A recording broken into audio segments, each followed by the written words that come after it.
Well then, it's been a hot minute since I did a video like this, isn't it?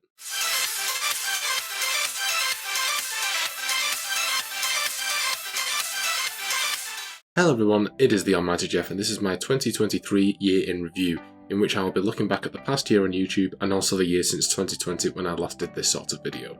Apologies for this video coming so late. In typical Marco fashion, I had actually completed the video last week and it had actually come out to over an hour, and I had planned for it to go up on the 29th of December. Of course, you know, me being the most intelligent person on earth, I did manage to actually delete the video from my hard drive whilst it was still uploading, so it's taken a little time to have the time and also the motivation to do it again. But here I am. I'm sort of glad I've had the chance to redo this anyway. This time I've actually written up a script, which is why I keep looking at the screen if you're wondering why I keep doing that, and I do want to follow that along, whereas last time I did it, it was completely off the cuff, so when I was editing I realised there were actually many things that I didn't end up mentioning. And hopefully presenting it this way means I don't ramble as much, so here's hoping the video isn't as long this time. I understand that there will be parts of this video that not everyone cares about, and that's totally fine. I'll try and do something for everyone. From facts and figures to my opinions and some of the more recent games I've played, to discussing what will be coming up in the near future. I'll have timestamps in the description to every chapter of the video, so to speak, so you can jump to whatever you find interesting.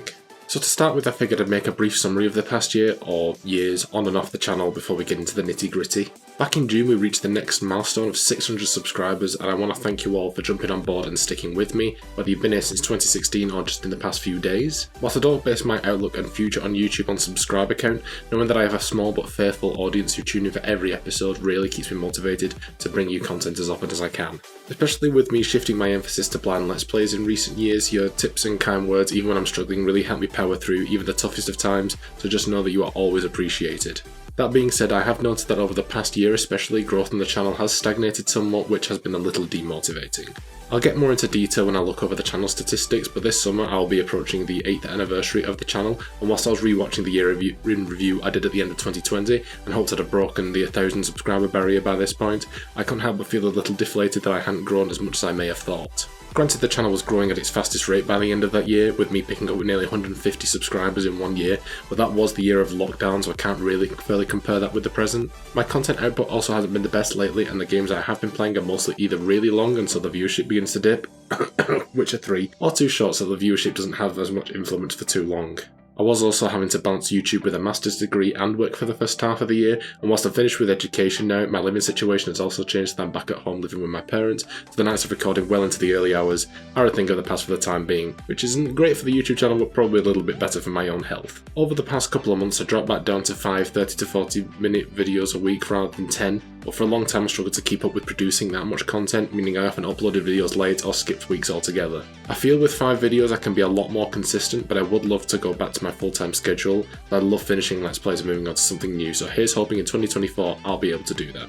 It's also been a year and a half since I last streamed on Twitch. It's become something of a recurring joke on here that when I finish a Let's Play that either needs a new Game Plus playthrough or maybe a high difficulty run through for trophies, I say that when I get back on Twitch, I'll get the game finished. Genuinely, I wish I had the availability to stream frequently. There are many games that I can't mentally tick off until I have the platinum, and I need to get working on that. I know I could just as easily work on this as my own time for when I want to game, not necessarily record, but I really enjoy interacting with you live when I was streaming, so I much prefer to do it with you. I feel if I try and start again by doing at least one stream a month, I may get into a rhythm with it and stream more frequently, so I'll try to work in a stream sometime in January and see where it goes from there. I think balancing multiple games on Twitch is also too much of a pain, so I'll probably focus on getting one game finished at a time, perhaps alongside the odd Red Dead Online stream. At the moment I'm thinking of finishing Arkham Knight first, as I think that's the game I'm closest to finishing completely, so chances are that'll be the stream to look out for if you enjoyed that series. And finally, I'd like to quickly reflect on some of the changes to my editing. Over the past year my style of content has changed quite a bit. With the introduction of the green screen and me switching from Video Pad to Premiere Pro,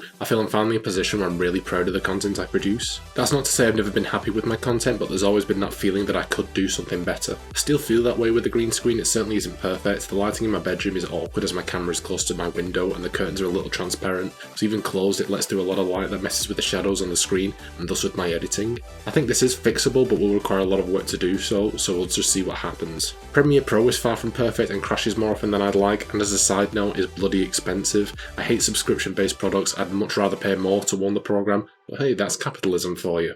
but it offers so many more tools than VideoPad ever did, and with the ability to balance my commentary against the gameplay much better, amongst other cool tools I never had the access to before, I feel this has done a lot to boost the quality of my content, and I hope you guys enjoy the new style. I've always aimed for the kind of content that looks professional but feels informal, and I feel like I've met that balance at long last. Alright guys, I want to just quickly flip through all the statistical stuff, because I'm not really good with this kind of information, so I'm going to do it slightly off the cuff, and most of the stuff I'm going to look at is pretty bare bones. So this doesn't work quite as well as when I originally recorded this, because I recorded this back in 2023, so the stats were slightly different, and now it looks a lot more dramatic over at the end here, because it's counting 2024 as well, which, yeah, doesn't really... It's not really fair, to be honest.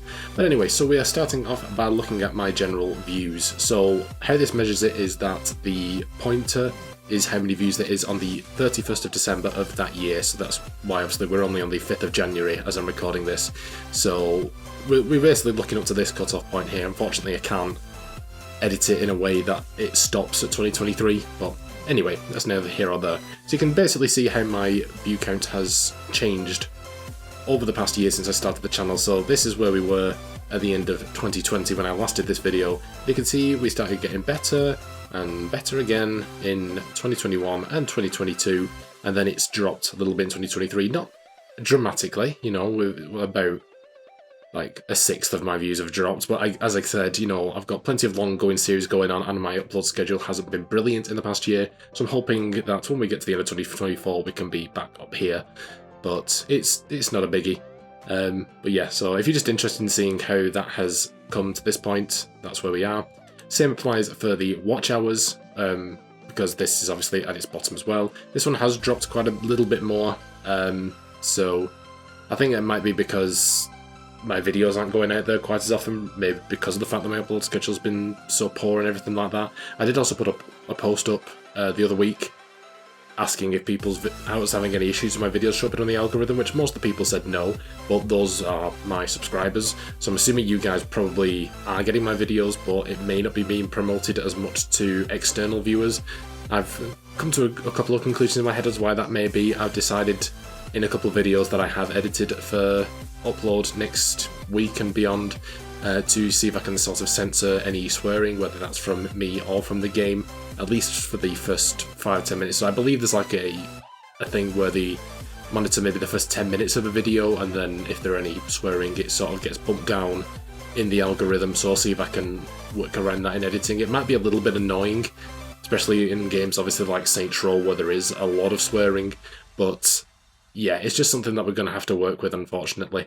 But yeah, so again, you can see relatively similar trend to previously, although it's actually it's slightly different in terms of how many views I got compared to my watch time in 2021 and 2022, but again, I don't really pay attention to statistics most of the time. It is mostly a hobby.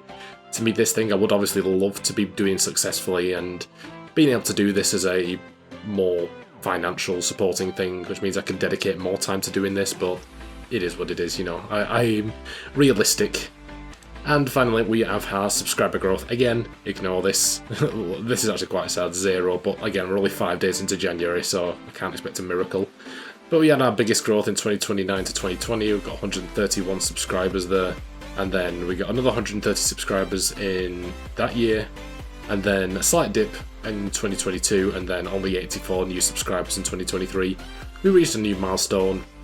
I was happy with that, you know. We're dropping off a little bit, but hopefully we can get that bouncing back up for next year. So yeah, I think that's pretty much it in terms of statistics. I know if you can probably balance several statistics and find out which videos are working and which ones aren't, you could probably be doing a lot more successful than I am, but it's not my jig really. You can actually see down here as well all my more successful videos and all that. They're all very weird ones. They also come midway into series, and they're not ones that I think would do particularly well. I think most people come to my channel expecting, well, they find my videos and expect walkthroughs rather than the Let's Play experience that I do, which is me going on basically a journey with a game and you guys coming along to see it.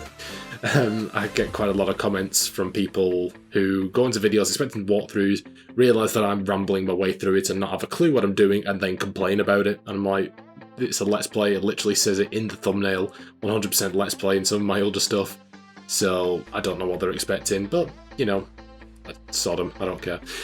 And finally, let's have a quick look at Social Blade, which is sort of like the nice one in terms of viewing statistics. It's one that'll tell you the facts, but it'll be like, hey, you know, you're not doing too bad. You're doing so well. So yeah, you can see my basic profile here. Anyone can come and view this if you want to. If you're really interested in my own channel statistics, you literally just have to go to Social Blade and type in my username or any YouTuber that you want to find, and it'll tell you all these different statistics. It's actually pretty cool.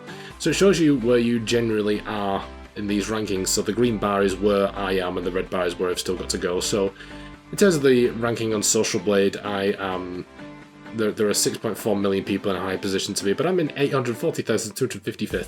So, you know, it's not awful. Subscriber rank, I'm apparently in the 17,413th position, sharing my place with 11,072 people. But yeah, obviously there's a lot of people that just make YouTube channels to subscribe to people and watch the videos and don't upload any content, but you know, makes me feel a little bit better about myself. In terms of video views rank, obviously I can't really compete with that, can I? I'm never going to be at the top of this board, am I? But yeah. But you know, in good old Britain, I'm 4,691st position in terms of the most subscribed channel in the country, because I'm sharing that position with 234 other people, and there are currently 295,300 channels in the UK with more subscribers than me. But yeah, and in terms of gaming, I'm actually 8,385th. So yeah, how about that? It's not too awful. And the other one I want to look at is future projections. I remember when I was really demotivated when I looked at this last time, when it was like, oh, how long is it going to take me to break 1,000? It's like, oh, I think it actually predicted I would have broken it by now, or if not, like very early on into this year. And I was like, oh, is it going to take me that long to break 1,000? And now here I am sitting at 636 subscribers. And yeah. So it's now predicting that in 1 year and 6 months I will finally break the 1,000 subscriber barrier. Obviously, I am going to aim and work like hell to try and get there earlier. Most likely, I'm not even going to make it there. I'll be lucky if I get I'll be like, hey, I'm on 800 subscribers. I'm working up there slowly but surely, but I would like to be moving quicker considering how long I have been doing this now. But, you know, my content is quite niche. You know, there aren't many people that are interested in seeing people complete games to a completionist level. I'm not just like a normal gamer who is just focusing on the story and all the best bits. I include everything, and you know, the people that do enjoy that sort of content like that about the content I upload. I gather, at least no one's complained about it. At least you've stuck around with me for several different Let's Plays to see how I approach them. But yeah, I have obviously sort of ventured more in recent years to playing blind games, so I have that mixture of it being a reaction to significant gaming moments and stuff that I'm not already aware of, with the side content of it being I'm going to finish the game completely, so that yeah, it's just how I roll. It's how I play games, even casually. I play them to 100%, try and get platinums where I can. But yeah, but it's not even predicting I'm going to reach 5,000 by the end of the decade. So there we go. Let's hope next time we view this it's going to be like way up here, but I'm not expecting it. Anywho, back to the normal video.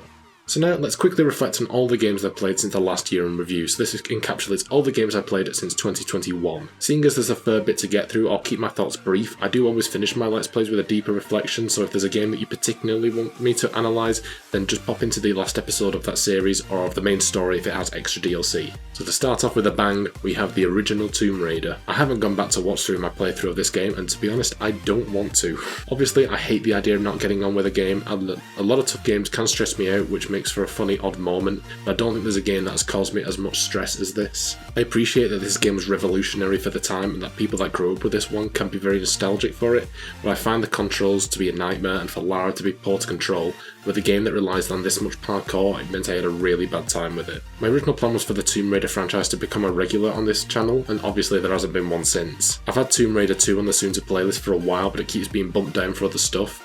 I'd like to think at some point I will get back to it, but I can't say for sure. I might also skip the original games and onto the HD games. I'm not 100% sure yet. Next up is Assassin's Creed Unity. I enjoyed this a lot more than I thought I would. Not to say that I didn't enjoy it when I first played it, but I do remember it felt like more of a grind, and I felt that the story had squandered its potential by choosing a fascinating historical period and dumbing it down for the romantic plot between Arno and Elise. When I replayed it, I actually felt that they did the French Revolution a lot of justice, and there was a lot I learned from the story and some key figures that I hadn't heard from before. The co-op missions were also fun, and it was great to play alongside my YouTube bestie Ron, but you can tell some are designed for 4 players and not 2, and with those it could get a little frustrating, but I was always looking forward to recording those sessions. Next up was Batman Arkham Knight. This was a masterful way to end the Arkham games and tied up the story beautifully. Whether you simply focused on the main story and dealt with Batman's conflicted feeling regarding the loss of Jason Todd and the threat of Scarecrow's plans, to the mass wealth of side content involving all the best of the Rogues Gallery, this was one of the best games I've ever played. And controversially, I'd say this is the best of that series, topping even City, but all the 4 main games were amazing. And to follow this up, we have Red Dead Redemption 2, yet to be topped as my all-time favourite game. No story in gaming history has had me blubbing the way I did during the Chapter 6 ending, and in my opinion it'll be a challenge to top Arthur Morgan as the greatest protagonist ever. I loved his dynamic within the Van der Linde gang and with society as a whole, and how he could choose whether Arthur became a more honourable man or not. It was so easy to get attached to so many characters, and some losses we experienced in this story are really heartbreaking.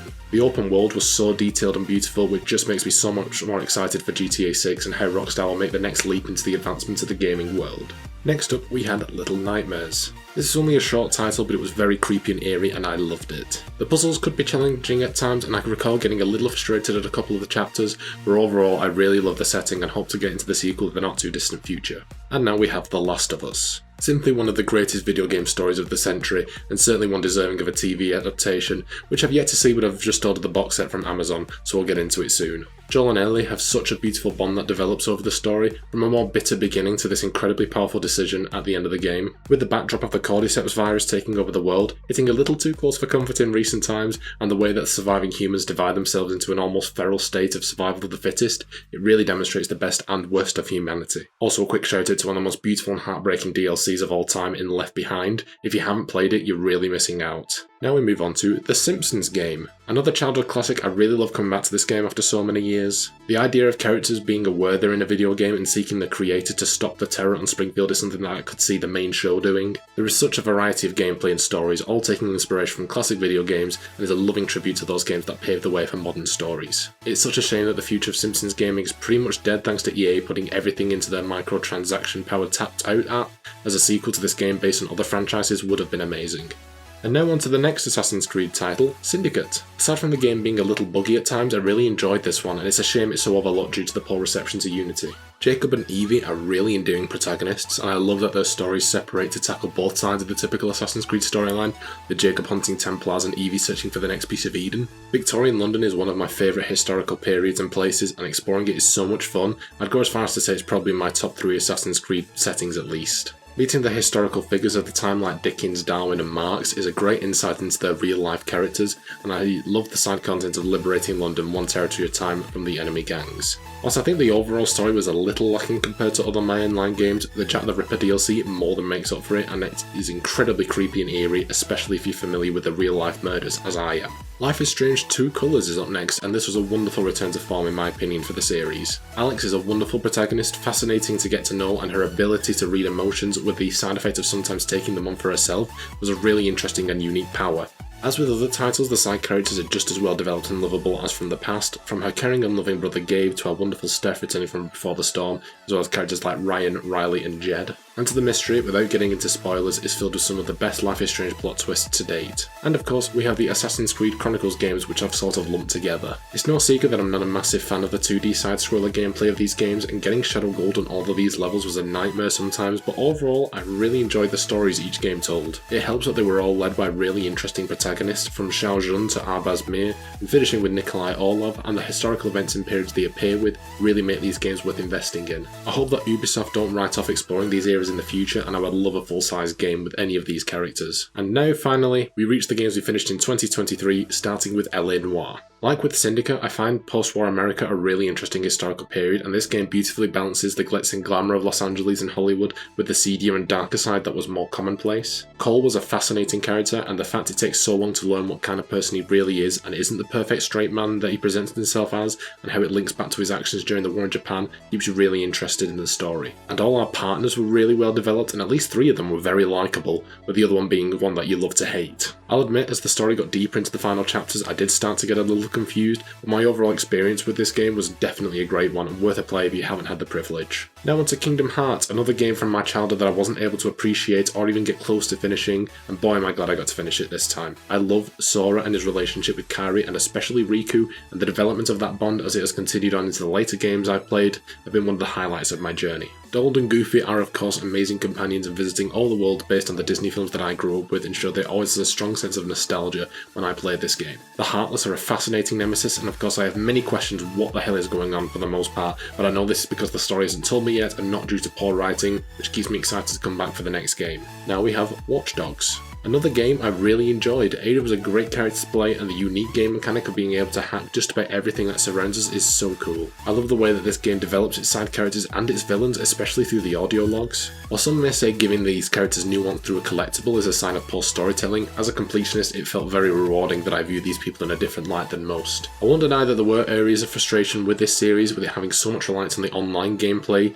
That would mean that when the servers were down I was worried if I'd be able to finish this game to 100%, and some of the digital trips also proved to be incredibly difficult and glitchy. But overall, I'm glad I played this game. Then we have the uniquely short experience of Kingdom Hearts 358 Days Over 2, which is more of a first foray into reaction series than a let's play, as I simply watched a compilation of the cutscenes from the game as it was a handheld only title. I also watched this out of order as it's meant to be viewed after Rechain of Memories, which at the time of recording I'm still playing, but due to some collectibles being locked in that game, if you haven't watched this first, it meant that I had to rearrange. And whilst I was very confused for the most part, I did really enjoy this series. Learning about Roxas, Cheyenne and Axel, as well as the organisation they were a part of, was a great experience, and the twist at the end genuinely moved me. I can't wait to rewatch this after finishing Rechain and pick up on the things that I didn't before. And the last game I finished on the channel was Warhammer 40,000 Space Marine. It took me a while to get on board with this one, but by the halfway point I was pretty damn invested in the story. There's not a lot I can talk about without getting into spoilers, but the combat was very fun with a unique mix of weaponry, and our team of Space Marines led by Captain Titus were great protagonists to enjoy the story alongside.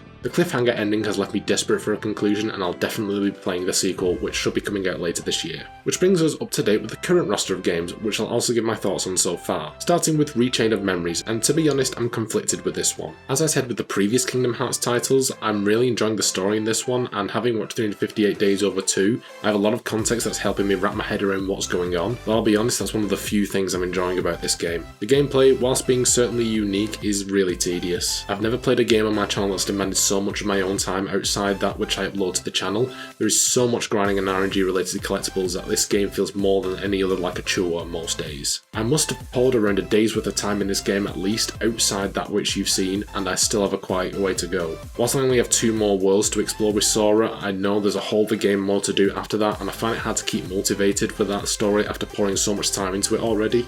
Of course I will see it through, and I hope by the end of the series I can appreciate this one more, but at the moment I am struggling with this one. On to Assassin's Creed Origins, which I am overall having a great time playing, in no small part thanks to our incredibly lovable protagonist in Bayek. As I've said many times, I think he probably ranks as my number 2 in my list of best Assassin's Creed protagonists, just behind Ezio, and the way he treats most of the people he meets as his close friends is incredibly endearing. He shows that he's a wonderful husband to Aya, who is also an amazing character that I have loved to know, and the sheer grief over the loss of Kemu moves me every time it's brought up, and the way Bayek interacts with the children he meets just goes to show what a great father he was. Aside from this, the story involving taking on the Order of the Ancients is also really intriguing, and exploring Ptolemaic Egypt has been such an incredible experience. I still have a ways to go with this one, and I'm excited for what this game still has in store. And what can I say about Jedi Fallen Order that I haven't already swooned about? I was waiting to play this game for so long after fully falling in love with the Star Wars franchise in around 2021, and to say this game has lived up to the high standards I had for it would be an understatement. Being based shortly after the fall of the Republic and the Jedi Order places this game in one of my favourite eras of this universe, and getting to know Cal's backstory bit by bit has had me completely hooked from the start. Not to mention having incredible side characters in Sia and Grease, and I could pour my heart out for my boy BD1 as I often do in my videos. Following the steps of Eno Cordova to familiar planets like Kashyyyk and Dathomir, and also some new places like Bogano and Zeppo, has been an incredible experience so far, and I can't wait to see where this story ends and how it will continue into Jedi Survivor. On to the newest and oldest game on the list, being the original Saints Row from 2006, but I can now finally play it after being a fan of this franchise for over 10 years. Whilst it does show its age in some areas, seeing the genesis of this wonderful series has been a truly humbling experience, and meeting early renditions of some of my favourite characters such as the player himself and also our best friend Johnny Gat has been incredible. Despite being aware of where this story will inevitably go, getting to go on this journey at long last has been wonderful. I'm excited to see it through to the end and finally have finished all the games of the original Saints. And last but certainly not least, we have a contender for the longest LP on this channel, The Witcher 3 Wild Hunt. In my original year in review in 2020, I made a comment that I was sure I'd still be playing this by the end of 2021. Well, we're in 2024 now, and I'm still playing this game, and it's a bloody good job I love this game, else I'd have gone mad by now. Of course, we are getting there, having finally finished the main game earlier last year and being well into the first of the 2 DLCs, but following such an amazing protagonist as Geralt has helped maintain my love for this game and franchise after all this time. I haven't really spoke about the role of the voice actors so far, and there are many games I've gushed over that deserve giving their actors a shout out, but Doug Cockle has done such a good job with The Witcher that when I'm reading the books, which this game pushed me to do, I hear Doug's voice when Geralt speaks. The main story was wonderful, and uniting Geralt with his adoptive daughter was an incredibly emotional journey to experience. And having the conflict of Nilfgaard versus the Northern Kingdoms as a backdrop that we could get involved with was equally fascinating. I'm loving Hearts of Stone so far, and I've heard a lot of good things about Blood and Wine, so I can't wait to check that one out. Let's hope in 2024 we can at last put this game to bed and move on to something new. So for all you curious cats that want to know what to expect later in 2024 and beyond, let's discuss. We've obviously spent a fair bit of time with Sora and company over the last year and a bit, and whilst I intend to experience the entirety of the Kingdom Hearts story on the channel, I feel like I need a little break after we finish Rechain. I have a few standalone games lined up after that game, some completely new and some a sequel to games that I've already played. At the moment I have the Incredible Hulk game from 2008 as the immediate successor to Rechain, followed by The Last of Us Part 2 and Gotham Knights. This can be subject to change, but I'm pretty confident that that is how it will go for the time being. I plan to play through all the Kingdom Hearts 2 era games after that, but there are a lot there, so I may split it in two, we'll see when we get there. As always, Assassin's Creed isn't going anywhere. As long as Ubisoft are making them, I'll be playing them. We have a ways to go with Origins yet, plus the 2 DLCs, and we'll be seeing Odyssey, Valhalla, Mirage and beyond in the future, and I cannot wait. You'll have noticed I've got a unique intro made for Jedi Fallen Order, which if it hasn't given it away yet, you'll hopefully be pleased to know that Star Wars will have a home in my channel for the foreseeable future. We'll be following Fallen Order with its sequels, Survivor, immediately, and there will be a lot of Star Wars games that I'll be experiencing for the first time. We have the Force Unleashed games, Knights of the Old Republic, LEGO Star Wars, a couple of VR titles, the upcoming releases of Outlaws and Eclipse, and so much more. If you love Star Wars as much as me, we'll have a great time ahead. Saints Row is the newest Patreon commissioned game on the channel following Red Dead Redemption 2, Watch Dogs and Space Marine, and the immediate follow-up is already on the cards. But if there is a game you are desperate to see me play, then Patreon is the best place to drop a request in and I'll be pushed up to top priority. I'll be talking about that site in a little bit, or you can skip ahead to the timestamp, but you'd be helping me out so much and ensuring your game gets played if you are able to take that option. And lastly, as I said before, I am hoping that we bring The Witcher 3 to a close this year. We have a bit of time left in Hearts of Stone and then the Blood and Wine DLC, which I've been given the impression is pretty sizable but not too big an undertaking. For the moment I'm planning to reserve this slot for RPG games and have a few lined up such as Fallout 3, The Elder Scrolls Oblivion and Cyberpunk 2077, but the huge length of these games mean it's pretty useless planning so far in advance. I say lastly, but there is one more black sheep to discuss, our beloved Resident Evil. If you weren't already aware, I did manage to recover the recordings from Resident Evil 2 and 3 that were previously lost, and I, man Ollie, did actually pretty much finish 3 and get a decent way into the original release of 4 in the past year. The only issue is my lack of free time to edit them alongside my other timetabled games. I'm going to try to get those edits finished and that content up soon, as I owe it not just to you, but to those guys too who put a lot of work into making those videos so entertaining. When I have enough edited to make the uploading consistent, I'll announce it properly. So if you've watched any video of mine in the past few years, you'll have heard me speaking about my Patreon page, as I do plug it in the end of every video that I upload. If you aren't already aware, every penny made from the page goes towards the channel, whether it is new games, editing software, or upgrades to my equipment. Obviously I do contribute my own money too. I'm not quite a big enough YouTuber to be able to rely on you guys exclusively to hold the channel up, but it does go a long way. So if you're interested in what recent spends I've made that you may or may not have noticed, I upgraded my PC relatively recently and is pretty much up to date with the best modern computers. My webcam, camera light and the green screen were either upgraded or introduced in the past year, and as previously mentioned, I have also upgraded my editing software too, none of which could have been done without your support, so thank you very much. In regards to future ambitions I want for the channel, I'm thinking of switching up my recording software sometime soon. I've used the same equipment pretty much since the channel started, and it's designed to record the level of graphics for the PS4, not the PS5.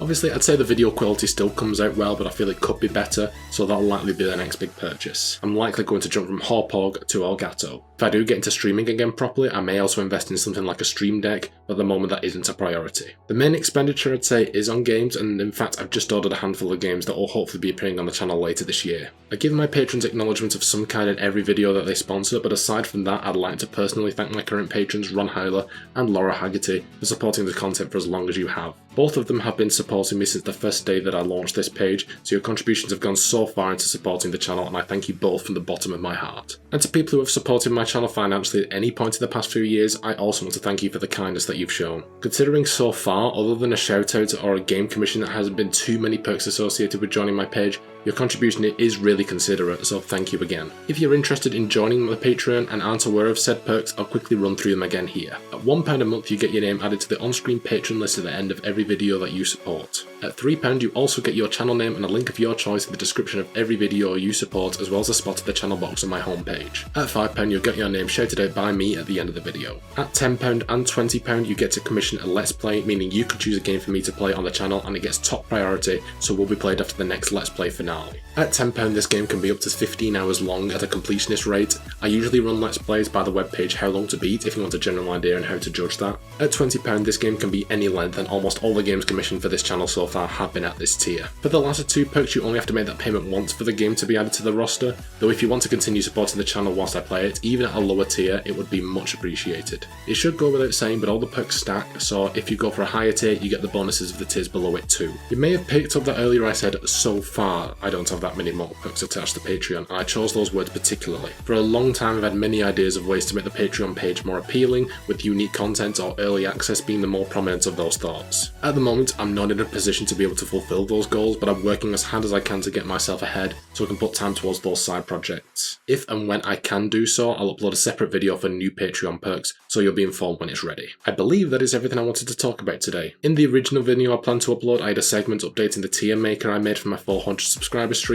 and a ranking of my top 5 Let's Plays of the year like I did in 2020, but seeing as I went into detail with my thoughts on all the games I played earlier, I figured I'd just end up repeating myself, so I've cut it this time. If you do want to know my top 5, my picks were Space Marine at 5, Kingdom Hearts at 4, Assassin's Creed Origins at 3, The Witcher 3 at 2, and Jedi Fallen Order at 1. As I said earlier, I no longer have any educational commitments, no more dissertations for me at long last. And I don't plan to go back for more anytime soon, but I am still working a fair amount, and I'm trying to find that ideal work-life YouTube balance to stop myself burning out too quickly or stressing. I feel when I can move on from a certain Let's Play that is demanding so much of my time off screen, nudge nudge, this should hopefully be a lot easier to do. I have a lot of exciting projects on the cards for 2024, and I really hope I can see them through. If I stumble, as I often do, whether that be falling behind on uploads or taking extended breaks, just bear with me. Life gets chaotic at times, as we all know, and I'm a little too scatterbrained to be planning ahead for that kind of stuff, but I am working on it. And before I go, I have a few people that I want to thank personally. To my wonderful patrons, past and present, you have done so much for my channel that I could never thank you enough. To Matt and Ollie, who you guys haven't seen for a while but still helped me with this year with the content. To Matt and Ollie, who you guys haven't seen for a while but have still helped me this year with content. I love you both so much, and whilst recording together becomes more and more of a challenge every passing year,